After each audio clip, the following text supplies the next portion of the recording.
আমি গতকাল একটা ব্লগ দেখছিলাম যে সে যখন বাংলাদেশে আসতে চাচ্ছে সে তখন বলছে যে please don't go to Bangladesh.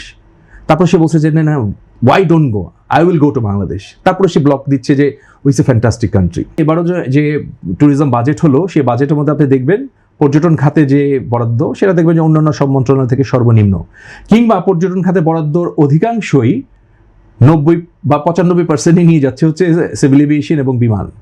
কিন্তু পর্যটন একদম পর্যটন সে অর্থে ব্র্যান্ডিংয়ের জন্য কোনো কাজ করেছে কিনা, রিব্র্যান্ডিংয়ের জন্য আপনাকে বলতে বাধ্য হচ্ছি গত প্রায় 3 বছর ধরে বাংলাদেশ কোনো আন্তর্জাতিক পর্যটন মেলায় অংশগ্রহণ করে না। তার মানে পর্যটনের যে বিশ্ব মানচিত্র সে মানচিত্র থেকে বাংলাদেশ এখন বাদ পড়ে আছে।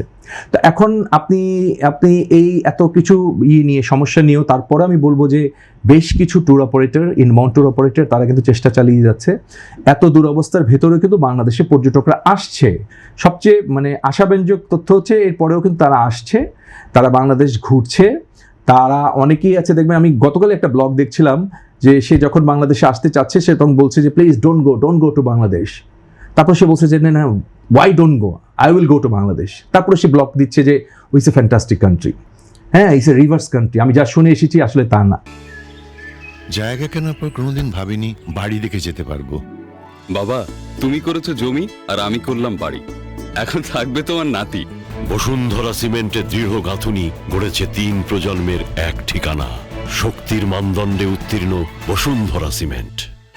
বসুন্ধরা সিমেন্ট, প্রজন্মের বন্ধন।